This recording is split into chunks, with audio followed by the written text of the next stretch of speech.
अस्सलाम वालेकुम, मैं हूं शाज़ेब खानज़ादा। उज़ैर बलोच के एतराफ़ी बयान के मज़ीद तफ़सीलात सामने आ रही हैं। कई बड़े नाम और पीपल्स पार्टी की क़यादत के हवाले से संगीन दावे किए गए हैं उज़ैर बलोच की तरफ से, मगर मजिस्ट्रेट के सामने एतराफ़ी बयान और JIT में फ़र्क होता है। अहम बात यह है कि इस एतराफ़ी बयान में कई नाम लिए गए हैं जो उज़ैर बलोच की हतमी JIT से निकाल दिए गए। ये नाम पहले JIT में शामिल थे, जो पहली JIT बनी, मगर फिर इख्तलाफात के बाद उन्हें JIT से निकाल दिया गया। और अब जो एतराफ़ी बयान सामने आया है, इसमें एक बार फिर से ये नाम सामने आए हैं। आमतौर पर होता यह है कि JIT में बहुत कुछ होता है, मगर जब मजिस्ट्रेट के सामने, जज के सामने जाता है कोई मुल्ज़िम, तो वो उसमें से अक्सर चीज़ों से इनकार कर देता है। ये अनोखा मामला है कि बहुत कुछ है जो मजिस्ट्रेट के आगे कहा, मगर दूसरी JIT में वो बातें मौजूद नहीं हैं। उज़ैर बलोच ने यह बयान एक साल पहले 27 अप्रैल को मजिस्ट्रेट के सामने दफ़ा 164 के तहत रिकॉर्ड कराया।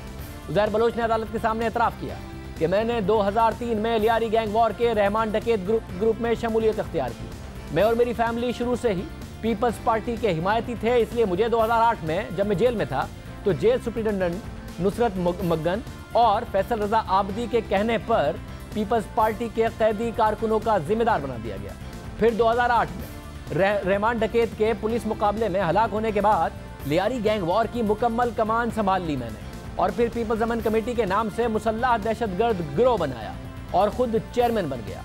2008 से 2013 तक मैंने मुख्तलिफ ज़राए से असलाह खरीदा, जिसे इस्तेमाल करके कत्ल, अगवा, बराए तवान, पुलिस मुकाबले और पुलिस थानों पर हमले किए और सियासी जलसों और हड़तालों की कामयाबी के लिए ताकत का मुजाहरा किया। लियारी के इलाके में अपनी मर्जी के पुलिस अफसरान तैनात कराए, जुए के अड्डों की सरपरस्ती की, भत्ता वसूली के लिए कई मुसल्लह ग्रुप बनाए। उज़ैर बलोच ने अदालत को बताया कि इन तमाम कामों की सरपरस्ती में पुलिस के inspector Yusuf Bloch, inspector Chand Khan Niazi, inspector Javed Bloch और सिपाही बाकिर ने मदद की, और SHO साहिबान को बजरिया डॉक्टर जुल्फिकार मिर्जा, अब्दुल कादिर पटेल, सेनेटर यूसुफ बलोच तैनात कराया। यानी ये लोग मदद करते रहे इन पुलिस ऑफिसर्स की तैनाती में, जिनको उज़ैर बलोच इस्तेमाल करता रहा अपने इन कामों के लिए। इसके अलावा लियारी में तैनात होने वाले SHOs ने मेरी मदद की, ये उज़ैर बलोच कहते हैं। वो मेरा और मेरे साथियों का हर तरह का ख्याल रखते थे, उनकी गिरफ्तारी अमल में ना लाते। उज़ैर बलोच ने अदालत के सामने एतराफ़ किया कि अगस्त 2010 में जेल वार्डन लाला अमीन, शेर अफजल नियाजी और दीगर 2 अफराद को ज़ाती इंतकाम के लिए कत्ल किया।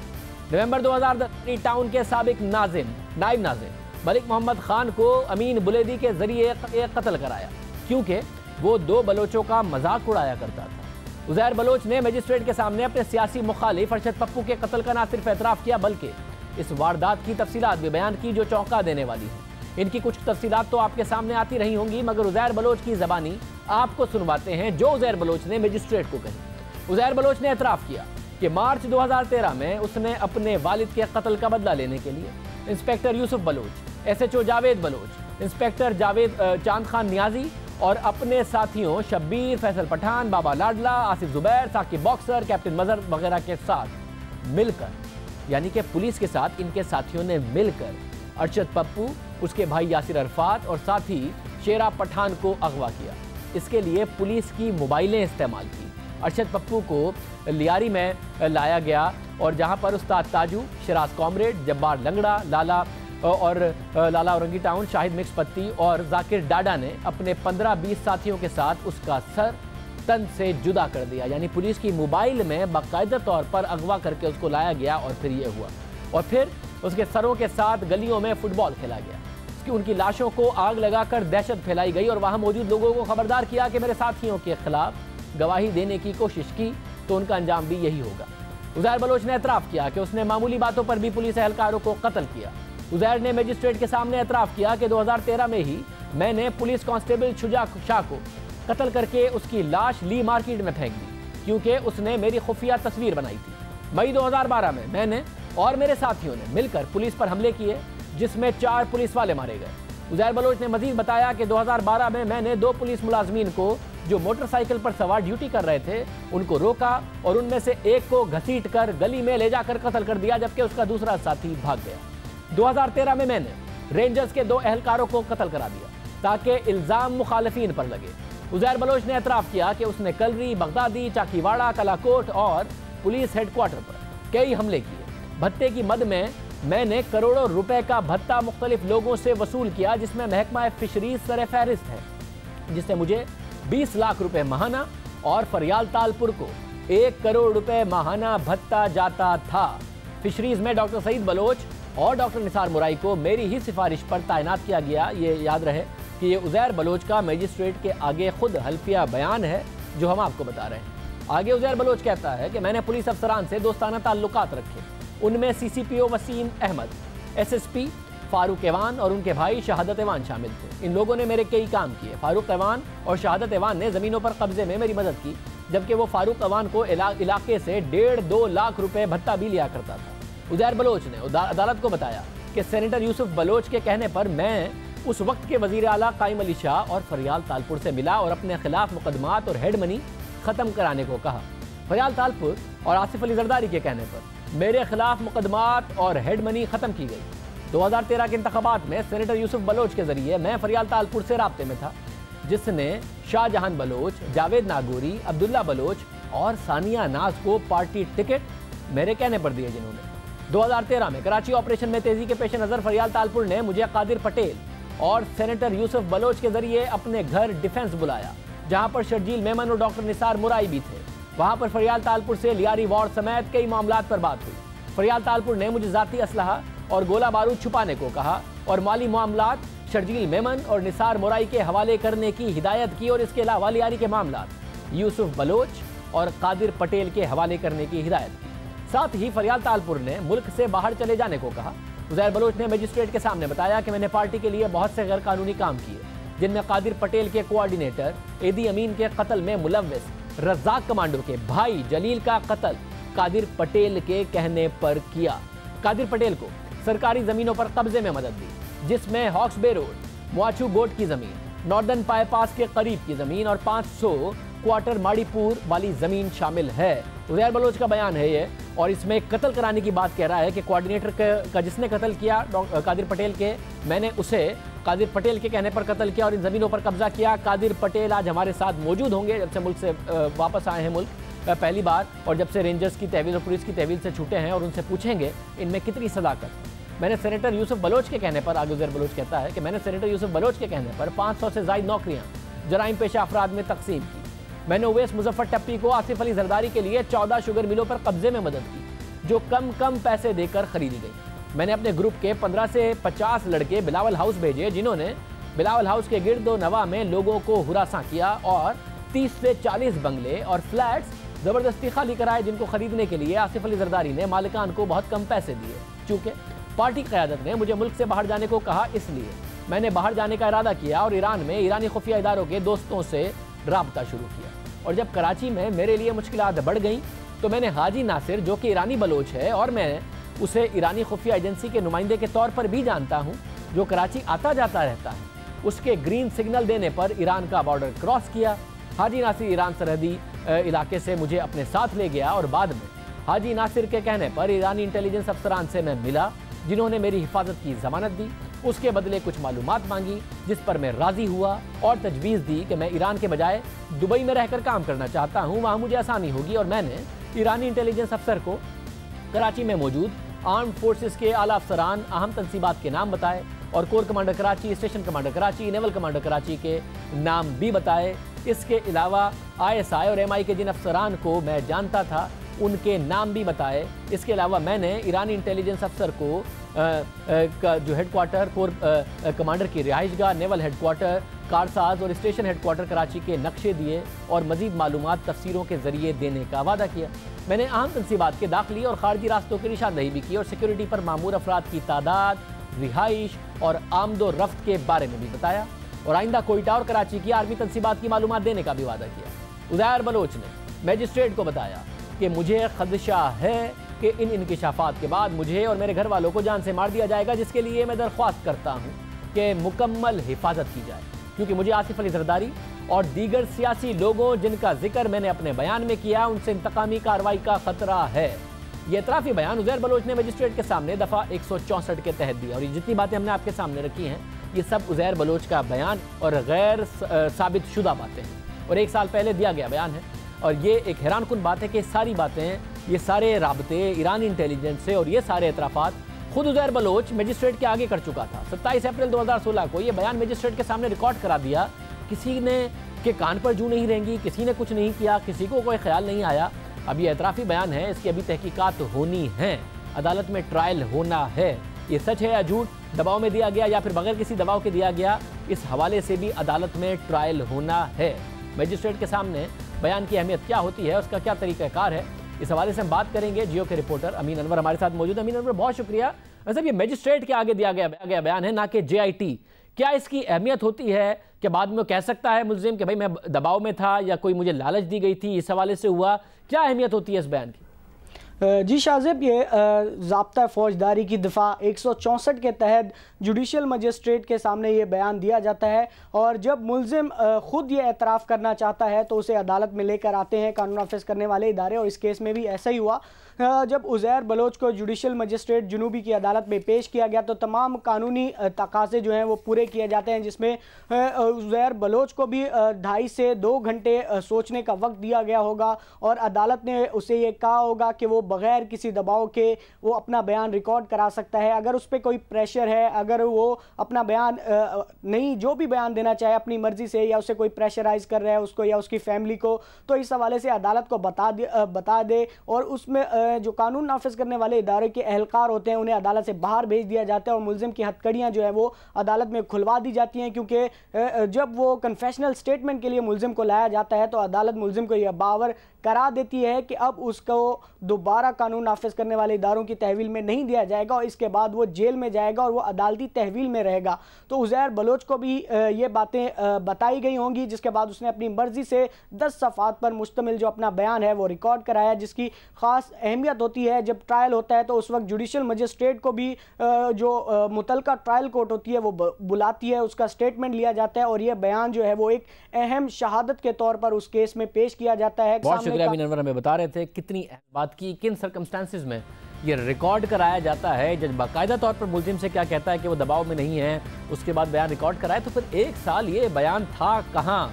कोई कार्रवाई किसी ने क्यों नहीं की, कुछ क्यों नहीं हुआ? सारी बातें तो कर गए थे उज़ैर बलोच। ब्रेक के बाद उज़ैर बलोच के करीबी साथी, जो कि क्लेम किया गया है उज़ैर बलोच की तरफ से कि पुलिस वाले भी उनके कहने पर लगवाते थे, उनके कहने पर कत्ल भी किए, उनके कहने पर ज़मीनों पर कब्जे भी किए। कादिर पटेल पहली दफ़ा पाकिस्तान आने के बाद हमारे साथ शो में मौजूद होंगे, इन तमाम बातों के उनके सामने रखेंगे और उनसे पूछेंगे कि रेंजर्स ने, जब वो रेंजर्स की तहवील में थी तो क्या ये सारी बातें उनसे की थी जो कि उज़ैर बलोच ने मजिस्ट्रेट के आगे की थी, क्योंकि ये बयान तो 1 साल से गुम है।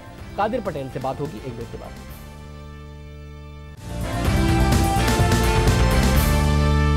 उज़ैर बलोच ने 1 साल पहले मजिस्ट्रेट के आगे 164 के तहत क्या बयान रिकॉर्ड कराया, उसकी तमाम तफसीलात सामने आ गई हैं, और जो इल्ज़ाम उन्होंने लगाए हैं उसमें जुल्फ़िकार मिर्ज़ा, फरियाल तालपुर साहिबा, इसके अलावा दूसरी शख्सियात के साथ साथ कादिर पटेल साहब का भी नाम शामिल है। और कादिर पटेल साहब जब से पाकिस्तान वापस आए, रेंजर्स के मुकदमे का सामना किया, बहुत अरसे तक वो जेल में रहे और फिर रिहा हुए, उसके बाद पहली दफ़ा इन इल्ज़ामात के हवाले से किसी शो में मौजूद हैं और उनसे तफसीली तौर पर इन तमाम चीज़ों के बारे में बात करेंगे। कादिर पटेल साहब, बहुत शुक्रिया कि आपने अपना वक्त निकाला। ज़ाहिर है उज़ैर बलोच का जो मामला है उसमें बहुत सारी बातें आपके हवाले से भी की गई हैं। सबसे पहले वो कहते हैं कि जी ये जितने काम थे, जुए के अड्डे, भत्ता वसूली के लिए मुसल्ला ग्रुप चलाना, ये सारे काम मैं कुछ पुलिस अफसरान के ज़रिए करता था। Inspector Yusuf Bloch, inspector Chand Khan Niazi, inspector Javed Bloch, सिपाही बाकिर और SHO साहिबान को मैंने बजरिया डॉक्टर जुल्फ़िकार मिर्ज़ा, कादिर पटेल और सेनेटर यूसुफ बलोच के तैनात कराया। आप भी ये पुलिस वाले तैनात कराते थे जो इसके सारे कामों में, इसके जुए के अड्डों में मदद करते थे? शाहज़ेब, आपको बखूबी पता है मैं IG, DIG, SSP तो था नहीं, और जब मेरी बात आती है और उससे पहले किसी ऐसे शख्स की बात आ जाए जिसको साहिब इख्तियार हो इन मामलात में, तो फिर मेरे ख्याल में मेरी बात बाकी रहती नहीं है। SHO वो लगवाता है या लगाता है जो ऑर्डर करता है, ज़ाहिर है वो पोस्ट होते हैं और वो ऑर्डर के ज़रिए पोस्ट होते हैं। तो मैं कभी भी किसी एग्जीक्यूटिव पोस्ट पे नहीं रहा। तो उज़ैर से जो आपका ताल्लुक था उसमें आपकी अफादियत क्या थी उज़ैर बलोच के लिए? क्योंकि आपने रेंजर्स के सामने ये तो माना कि हाँ जी ताल्लुक था, और आपने मीडिया पे भी माना कि मैं नहीं इनकार कर रहा था मेरा ताल्लुक, तो फिर उस ताल्लुक की अफादियत क्या थी आपके लिए और उज़ैर बलोच के लिए? शायद लियारी केमाड़ी ये सारे लोग एक दूसरे को जानते हैं और उज़ैर कोई ढका छुपा आदमी नहीं था। वो इलेक्शन भी लड़ता था, वो समाजी सियासी रहनुमा भी था। ये तो बाद में उसकी एक शोहरत जो है वो नोटोरियस क्रिमिनल की हो गई। वो 2005 में चेयरमैन का इलेक्शन भी लड़ा है। उसने कराची सिटी अलायंस नामी एक तंजीम भी बना रखी थी जिसमें दुनिया भर के सारे सियासी जमातों के लोग आते थे, मिलते थे, जलसे जुलूस, शादी गमी, मौत मैयत, तो एक आमना सामना मिलना जुलना हमेशा रहता था, जिससे मैं इनकार नहीं करता हूँ। हो सकता है बहुत सारे लोग करते हों। और फिर सियासी मामलात पर ज़ाहिर है उनका एक असर था, गैंग्स के हवाले से कहें, किसी भी हवाले से कहें, उसका एक असर था। तो मुख्तलिफ मामलात पर बातचीत की ज़रूरत पड़ती थी, लेकिन लोगों की मौजूदगी में मैं कभी उनसे वन ऑन वन अकेला नहीं मिला। हमेशा एक हुजूम में, किसी मीटिंग में, किसी तस्वीर में, इस तरह किसी जलसे में, शादी में, मैयत में मुलाकात नहीं हुई। सर आप क्या बहुत करीब नहीं रहे उज़ैर बलोच के? उज़ैर बलोच जब नबील गबूल के बहुत खिलाफ हो गया और आपकी और नबील गबूल की भी आपस में नहीं बनती थी और उज़ैर बलोच नबील के खिलाफ था, तो क्या उस वक्त आप उज़ैर के करीब नहीं थे? नहीं सर, बिल्कुल भी नहीं। इस तरह से करीब जिस तरह से आप समझना चाहते हैं नहीं। हाँ, नबील आज भी पीपल्स पार्टी में है। मैंने उसको वेलकम कहा, मैंने मुझे मिला था, मैंने कहा इट्स ओके आप आओ। तो कभी भी नहीं है क्योंकि आप पीपल्स पार्टी में बस तकरीबन ही है, तो आपके पास ऑप्शन क्या है कि आप वेलकम करें या ना करें? इसके अलावा भी शाहजेब जब मैं था भी पूरी तरह इन, तो मैंने कभी किसी की मुखालफत नहीं की। बहुत करीब होना या दूर होना ये ऐसी बात इसमें बिल्कुल भी नहीं है। ये ताल्लुकात, सलाम दुआ, मिलना जुलने का होना या ना होना, जिस तरह बाकी लोगों के शख्सियत थे ना। आप कराची के सदर भी थे, आप एक सियासी शख्सियत थे और आप लोगों के सियासी क्लाउड पर तेजी से उज़ैर बलोच कब्जा करता चला गया। यहां तक कब्जा हो गया आखिर में कि लियारी के टिकटें वो दे रहा था। तो उस क्लाउड को बढ़ाने में आपका कोई किरदार नहीं है, तो कौन बढ़ा रहा था वो सारा क्लाउड उसका? शायद इसको थोड़ा सा समझने की ज़रूरत होगी। अक्सर लोग बगैर समझे इसको बात करते। देखिए, बात यह कि लियारी की टिकटें एग्जैक्टली वो नहीं दे रहा था। बात यह थी कि जब लियारी ऑपरेशन ख़त्म हुआ तो जहां हम 7 शहीद पुलिस वालों का जिक्र करते हैं, वहां 50 लियारी के बेगुनाह लोग भी मारे गए, उनका भी जिक्र हमने करना चाहिए। तो फ़ज़ा ऐसी बन गई थी कि इलेक्शन लड़ना महाल हो गया था। ज़ाहिर है पुलिस अकेली रह गई थी, रेंजर्स किसी वजह से उस ऑपरेशन में हिस्सा नहीं ले सकी, तो इलेक्शन होना ही तकरीबन मुश्किल हो गए थे। और एक ऐसी फ़ज़ा बन गई थी इसमें ना पोलिंग होती ना इलेक्शन होते। और सबसे बड़ा उनका जो है एतराज़ ये था कि लियारी के नुमाइंदे यहाँ नहीं रहते, तो उन्होंने कमेटी बनाई, बुजुर्ग कमेटी बनाई, दूसरी जमातों और सियासी जमातों से भी हम मिले, तो हमारी तरफ से एक कमेटी बनी और एक कंसेंसस डेवलप हुआ जिसमें उलमा भी थे, लियारी के फुटबॉलर्स भी थे, एजुकेशन से ताल्लुक रखने वाले लोग भी थे। जो ये सारे के सारे लोग जब उज़ैर बलोच से वफादारी का हल्फ उठा रहे हैं, कुरान पर हाथ रखकर उठा रहे हैं, तो लियारी के काम के लिए नहीं, किसी फुटबॉलर के लिए नहीं, किसी लियारी के बुजुर्गों के लिए नहीं, उज़ैर बलोच के वफादार रहने का उठा रहे हैं। तो जिसने टिकट दिया था उसी से वफादारी का उठा रहे हैं ना। और किससे? और उज़ैर बलोच कहता था मैंने दिलवाया टिकट। मैं कहता हूं शाहजेब, उस वक्त अगर कोई बड़े से बड़ा तुरम खान भी लियारी में रहता तो उसी से वफादारी का हल्फ उठाता। मैं किसी का नाम नहीं लेना चाहता, कैसे? लेकिन मैं कैसे इतना ताकतवर हो गया? जाहिर है उसकी ताकत थी। हमारी मैं कहूँगा कोई भी कमजोर, सर मैं बता रहा हूं कि एडमिनिस्ट्रेशन से तो मेरा ताल्लुक नहीं था। पॉलिटिकली मुझे अपने वर्कर भी बचाने थे, मेरे लोगों का कत्ल भी हुआ, मेरे तहसील का सदर का कत्ल हुआ, मेरे दर्जनों अफराद बेघर थे और वो क्लिफ्टन में पनाह लिए हुए थे, वो लियारी नहीं जा सकते थे अपने घर। आपके लोगों का कत्ल हुआ, तो आपके जो लोगों का कत्ल हुआ उसमें उज़ैर बलोच काम आया आपके, कि कादिर पटेल साहब आपके कोऑर्डिनेटर थे, इदी अमीन जी मेरा कोऑर्डिनेटर था, कत्ल हुआ उनका। उनके कत्ल का बदला रज़ाक कमांडो के भाई जलील का कत्ल कादिर पटेल के कहने पर किया, तो आपके कोऑर्डिनेटर के कत्ल का बदला उज़ैर बलोच ने दिलवाया ना आपको, आपके कहने पे मारा ना उस कातिल को। अभी तक हमें ये नहीं पता कि ईदी अमीन को किसने मारा, उसकी आज भी नामालूम FIR है। और जिस शख्स का आप नाम ले रहे हैं, ना मैं इनको जानता हूं, ना मैंने इसको कभी देखा है। का बयान है उज़ैर बलोच कह रहा है। चाहे सर कोई भी बयान हो, जब वो आज से 1 साल पहले कस्टडी में था, उसने 1 साल पहले ये बयान दिया, उसके बाद मुझे रेंजर्स ने खत लिख के बुलवाया, मैंने 2-3 रोज तक तफसीली तहकीकात में हिस्सा लिया, पूरी तफसील से बात हुई। ये बात दुरुस्त है। जब लोग भाग रहे थे आप उस वक्त आए हैं, पाकिस्तान आए हैं रेंजर्स के बुलाने पर। जो रेंजर्स ने आपसे सवाल किए मैं उस पर भी आ रहा हूं, मगर आप कह रहे हैं आपकी कोई अफादियत नहीं थी उज़ैर बलोच के लिए और उज़ैर बलोच की कोई अफादियत नहीं थी आपके लिए, सिवाय एक नुक्ते थे कि लियारी में अमन व अमान से रह रहे हमारे लोग भी, ये लोग भी, और लियारी में अमन व अमान से इलेक्शन हो जाए, मजीद कत्ल व गारत ना हो। फाइन, रिफ्रेश करता हूं क्वेश्चन को। तो आप ये कह रहे हैं कि आपने उसे इंस्पेक्टर लगवा के दिए नहीं उसके भत्ते और दूसरे गलत कामों के लिए, आपका कोई किरदार नहीं था क्योंकि आपके पास इंतजामिया नहीं थी। आपने अपने कोऑर्डिनेटर के कातिल को कत्ल कराया नहीं उज़ैर बलोच से क्योंकि आप सिर्फ लियारी के अमन के लिए चाहते थे, उज़ैर बलोच के साथ ताल्लुकात। और एक बात और भी इजाफा करूं, एक बात और इजाफा बाद में आएंगे, एक और पर बाद में चलें, फिर आप पहले आ जाइए, मैं बाद में आता हूं। एक तो जुल्फिकार मिर्जा साहब ने एक्सेप्ट किया ना कैसे असला मिला, उज़ैर बलोच ने बताया उसे कैसे असला मिला, उसमें आपका क्या किरदार था जरा देखें।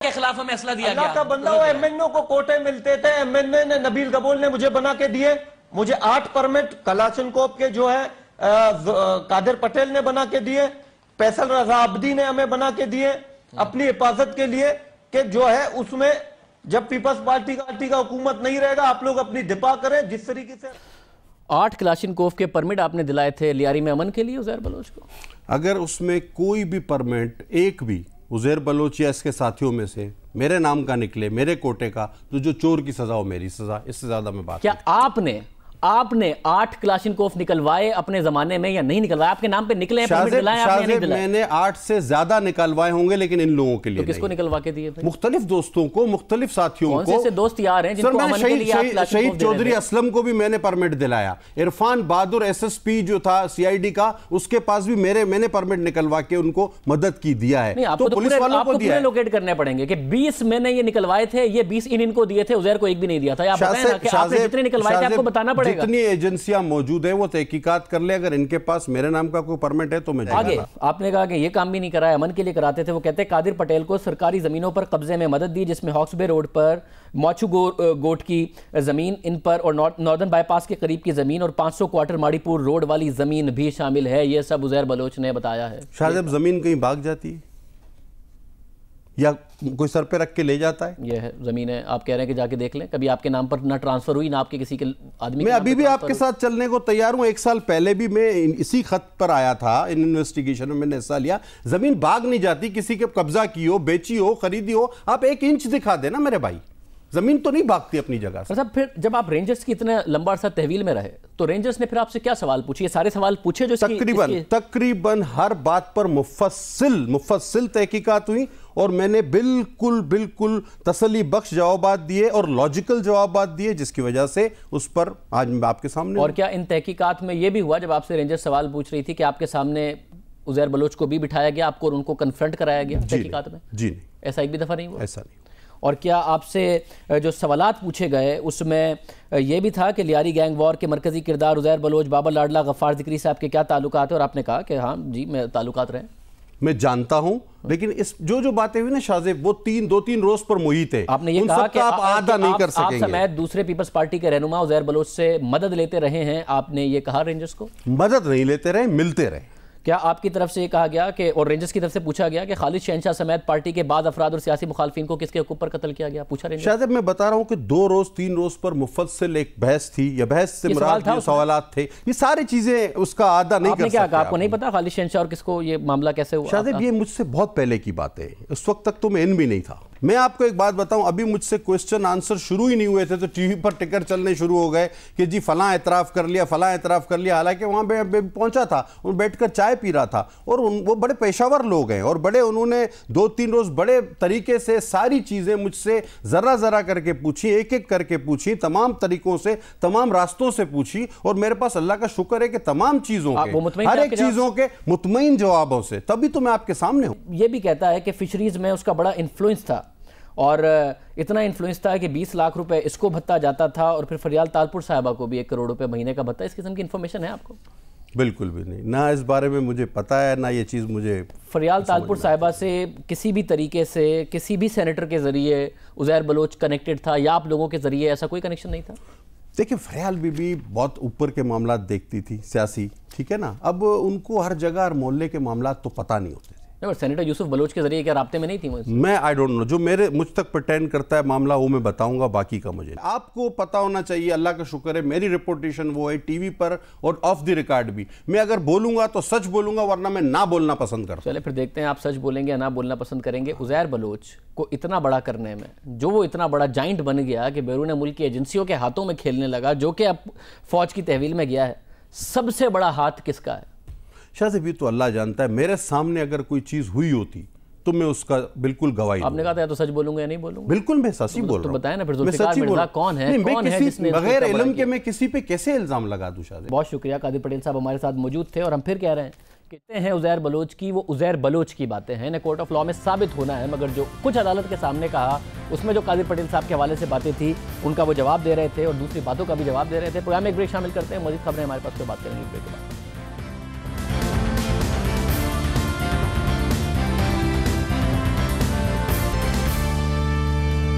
सिर्फ चीफ मिनिस्टर सिंध नहीं, मैं पूरी असेंबली की आवाज़ उठा रहा हूँ मैं उनको वार्न कर रहा हूँ, सुई सदर्न गैस कंपनी को, मैं फेडरल गवर्नमेंट को वार्न कर रहा हूँ, अगर उन्होंने ये इस वीकेंड के दौरान हमारी ये गैस सप्लाई एग्रीमेंट नहीं की, मैंने एक ज़माने में कहा था और मैं उस वक्त मैं मिनिस्टर था, मैं कहूँगा अगर हुआ तो हम गैस लाइंस बंद करेंगे।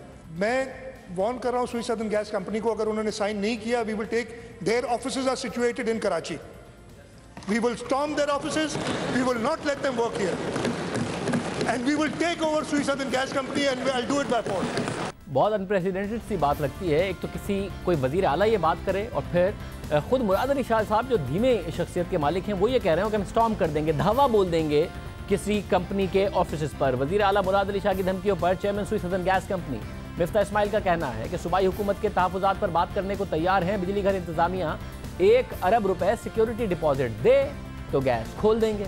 उन्होंने ये भी वाज़ेह किया कि मुल्क में गैस के ज़खायर मुसलसल कम हो रहे हैं। LNG पाइपलाइन के 48 अरब रुपए सिंध के सार्फिन को नहीं देना होंगे। गुज़िश्ता माह अरकान पार्लियामेंट की तजावीज़ पर वफाकी हुकूमत ने गैस लाइन में तोसी के 97 मनसूबों की मंजूरी दी थी, जिनमें से बेशतर मनसूबे सूबा पंजाब के लिए, जिनकी मालियत 37 अरब रुपए बनती है, जबकि सिर्फ 20 मनसूबे खैबर पख्तूनख्वा, बलूचिस्तान और सिंध के लिए थे। वज़ीर आला सिंध मुराद अली शाह ने पंजाब में गैस लाइन की तोसी के मनसूबों पर एतराज़ करते हुए वज़ीर आज़म नवाज शरीफ को ख़त तहरीर किया था, जिसमें कहा गया था कि ये मनसूबे कौमी हम आहंगी को मुतासिर करने की वजह बन रहे हैं। मुराद अली शाह ने अपने ख़त में कहा था कि पंजाब मुल्क की पैदावार की 3% गैस पैदा करता है और 42% इस्तेमाल करता है, जबकि सिंध 70% गैस पैदा करता है। आइन के आर्टिकल 158 के तहत उस सूबे को ज़्यादा गैस मिलनी चाहिए जहाँ वो पैदा होती है।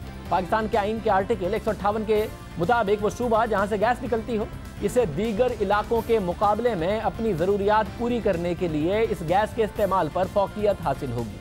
दिलचस्प बात यह है कि वज़ीर आला सिंध ने तो गैस पाइपलाइन बंद करने की धमकी दी है, लेकिन उनकी अपनी जमात की वार्निंग को संजीदा क्या नहीं ले रही, क्योंकि कौमी असम्बली में अपोजिशन लीडर खुर्शीद शाह का कहना है कि पीपल्स पार्टी फेडरेशन पर यकीन रखती है और दूसरे सूबों के लिए गैस लाइन बंद नहीं करेगी। तो भी गैस मिलना चाहिए, उनका भी राइट है।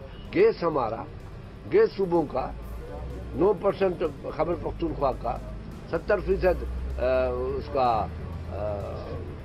पंजाब का, सिंध का, 16-17% बलूचिस्तान का, 1.5% पंजाब का, और खर्चा जो है, जो यूज़ है, वो तकरीबन 60% पंजाब कर रहा है, बाकी 40% में बाकी सूबे हैं। तो ये चीखें पुकारें क्यों नहीं होंगी? मगर इसको रोकने के लिए पीपल्स पार्टी कभी कभी कभी कभी भी ये नहीं करेगी कि हम खुदा न खास्ता पंजाब को से गैस काट दे, नहीं करेंगे। मगर ये जज्बात हैं जो सामने आ रहे हैं। तो खुर्शीद साहब कह रहे थे जज्बात हैं जो सामने आ रहे हैं, जो मुराद अली शाह साहब ने कहा धावा बोल देंगे, कब्जा कर लेंगे साउथ के ऑफिस पर। सिंध और वफाक के दरमियान गैस का तनाज़ा क्या सूरत हाल इख्तियार करेगा? पीपल्स पार्टी के रहनुमा सईद गनी साहब और chairman Sui southern gas Company Miftah Ismail साहब हमारे साथ मौजूद है। मिफ्ता इस्माइल साहब, सबसे पहले क्यों इस तनाज़े को इतना आगे जाने दे रही है? ख़त भी लिखा मुराद अली शाह साहब ने, आज वो इतना ज़्यादा आगे बोल गए कि वो धावा बोल देंगे और कब्जा कर लेंगे सुई साउथ के ऑफिस पर। अगर एक प्लांट लग गया है, गैस चाहिए, ट्रायल तक के लिए नहीं दे रही है सुई साउथ, क्यों नहीं दे रही है? जी बिल्कुल आपने सही फरमाया। मुराद अली शाह साहब तो बहुत ही एक धीमे इंसान हैं, वो इस किस्म की इतने खाइफ होकर बात नहीं करते। मेरे ख्याल से कुछ उनको मिस इन्फॉर्मेशन हुई है, क्योंकि कल रात को मेरी इनसे बात हुई है, एक से ज़ायद मरतबा बात हुई है, और आज सुबह हमने 11 बजे जो 2-3 दिन पहले उनसे एग्रीमेंट हुआ था, उनके लोगों से, सेक्रेटरी एनर्जी से सिंध के और जो उनके कंसल्टेंट से एग्रीमेंट हुआ था, उसके तहत हमने आज इनको सुबह 11 बजे से पहले, जैसा मैंने उनसे वादा किया था, हमने एग्रीमेंट भी की जो शिक वो चेंज करना चाह रहे हैं उसकी शिक भी भेज दी थी। उसके बाद उनके कंसल्टेंट ने कुछ पॉइंट उठाया और कुछ और चेंजेस लेके चाह रहा था, जिसकी वजह से ये चीज़ हुई है। हमारी जब से 15 दिन पहले मैं खुद इनसे मिला था, मुराद साहब की रिक्वेस्ट पे ही मिला था इनके लोगों से, और उन्होंने कहा था हम 2 दिन के अंदर आपको पैसे दे देंगे। पैसे से मुराद है कि 1 बिलियन रुपए की गारंटी दे देंगे। ये हस्बे एग्रीमेंट है, ये एग्रीमेंट इन्होंने 3 साल पहले खुद साइन किया है, जिस पे उन्होंने कहा था, और उन्होंने हमको कहा कि 2 दिन में दे देंगे। जैसे ये डिपॉजिट दे देंगे हम उसी लम्हे गैस शुरू कर देंगे। आज इन्होंने आके कहा कि नहीं, हम 1 बिलियन की गारंटी आपको नहीं दे सकते, हमको आप ट्रायल के लिए देने के लिए, गैस देने के लिए कुछ कम पैसे से दे दें। हमने कहा हम ये भी वीकेंड में देख लेते हैं कि अगर एग्रीमेंट के अंदर इसकी गुंजाइश है तो हम कम पैसों में आपकी गैस शुरू कर देंगे। हमारी बिल्कुल नीयत नहीं है कि वो एक प्लांट रेडी है, बड़ा अच्छा प्लांट प्लांट है, हाई एफिशिएंसी प्लांट है। हम तो चाहते हैं कि इस वक्त सिंध के अंदर पाकिस्तान में बिजली की कमी है कि ये प्लांट चल जाए और 20 मिलियन क्यूबिक फीट गैस हम एकदम मुख्तस करके बैठे। जैसे ही हमको ये लीगल फॉर्मेलिटी पूरी करते हैं हम गैस दे देंगे।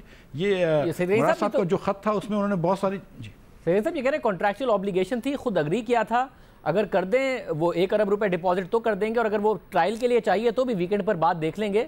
मिस इन्फॉर्म किया किसी को मुराद अली शाह साहब ने, क्या उन्हें नहीं पता था कि कोई कॉन्ट्रैक्चुअल ऑब्लिगेशन है, कॉन्ट्रैक्ट है, उसके तहत देने थे 1 अरब रुपए कंपनी ने?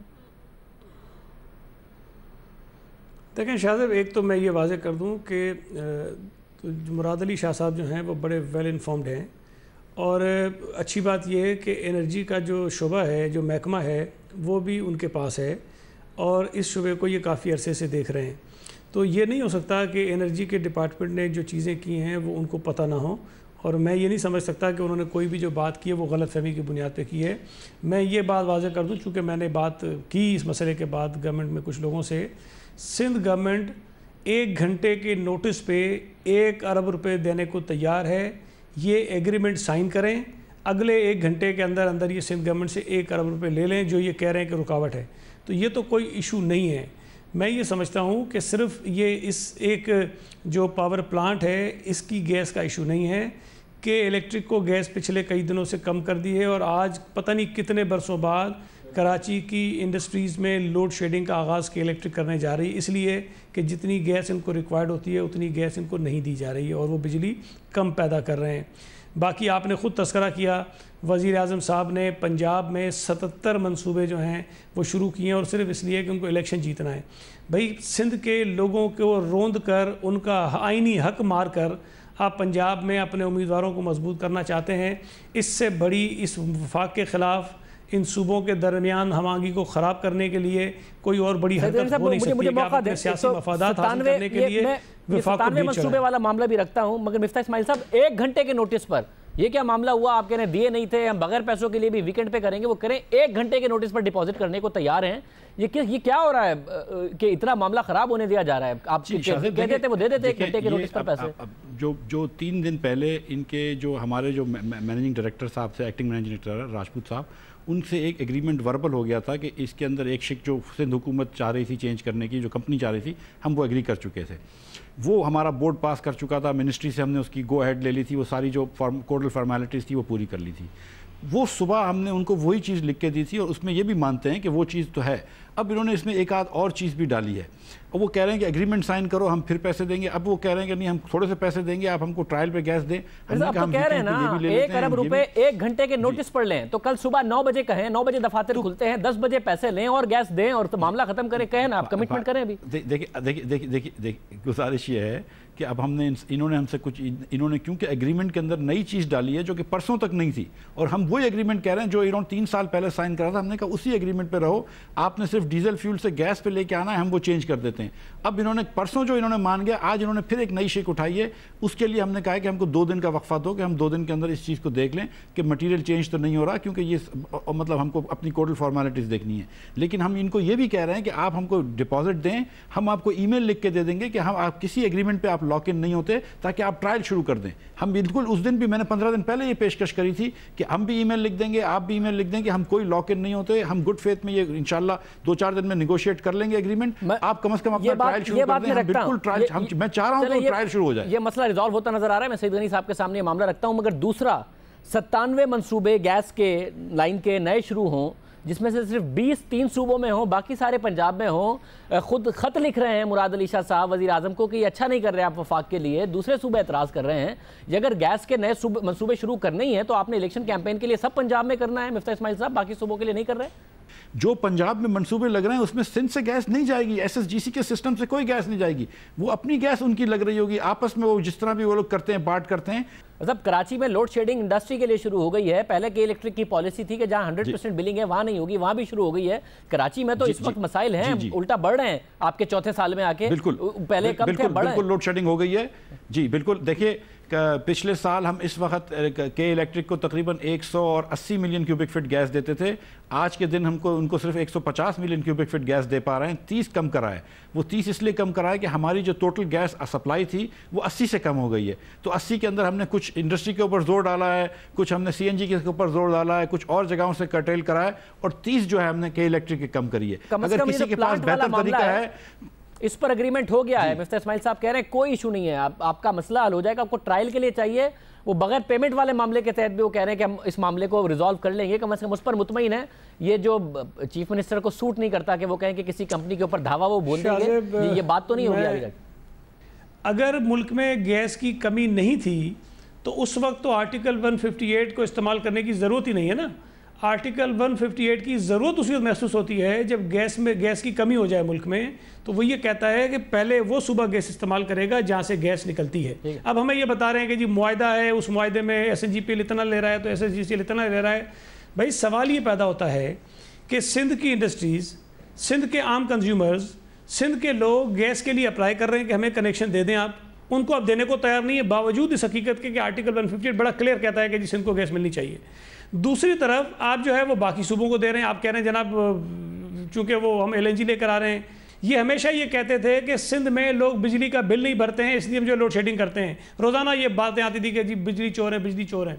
78 अरब रुपए इन्होंने सिंध गवर्नमेंट के ऊपर ड्यूज निकाले हुए थे, 78 अरब रुपए। हम कहते थे ये ज़्यादा हैं।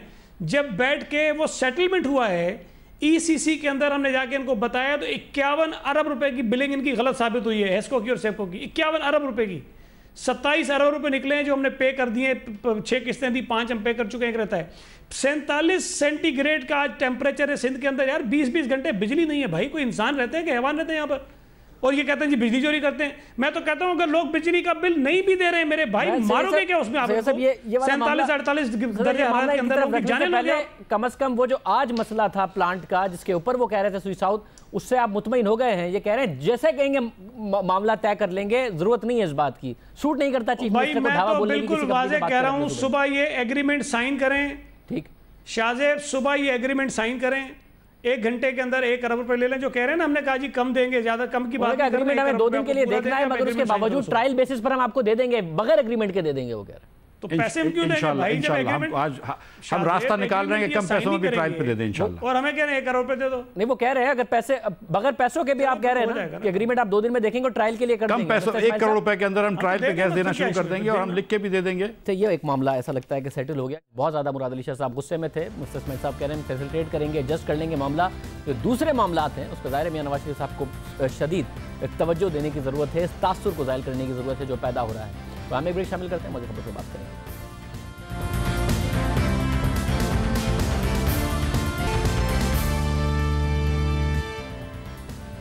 इल्ज़ाम जो भी हो, कानून हाथ में लेने की इजाज़त किसी को नहीं दी जा सकती। इसकी इजाज़त ना मुल्क का कानून देता है और ना ही हमारा मजहब।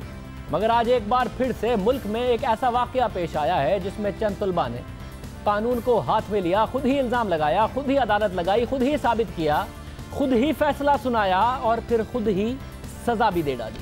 मर्दान में अब्दुल वली खान यूनिवर्सिटी गार्डन कैंपस में मुश्तइल तलबा ने तौहीन मजहब का इल्ज़ाम लगाकर सरेआम तशद्दुद किया, फायरिंग की और नौजवान की जान ले ली। मुश्तइल हुजूम ने यूनिवर्सिटी में तोड़ फोड़ भी की। अब तक जो इतलात सामने आई हैं उसके मुताबिक मकतूल तालिब इल्म का नाम मिशाल है और वो मैथ कम्युनिकेशन का तालिब इल्म था। कशीदगी की वजह से यूनिवर्सिटी इंतजामिया ने तमाम कैंपस गैर मुय्यना मुद्दत के लिए बंद कर दिए। DPO Mardan DIG doctor Saeed Ahmed का बयान सामने आया कि मुश्तइल तलबा ने एक तालिब इल्म पर तौहीन रिसालत सल्लल्लाहु अलैहि वसल्लम का इल्ज़ाम लगाया, तशद्दुद से जान ले ली। इतला मिलने पर पुलिस की भारी नफरी यूनिवर्सिटी पहुंची तो मुश्तइल मुजाहिरीन मकतूल की लाश को जलाने की कोशिश कर रहे थे, मगर पुलिस ने लाश को तहवील में लेकर लोगों के हुजूम से निकाला।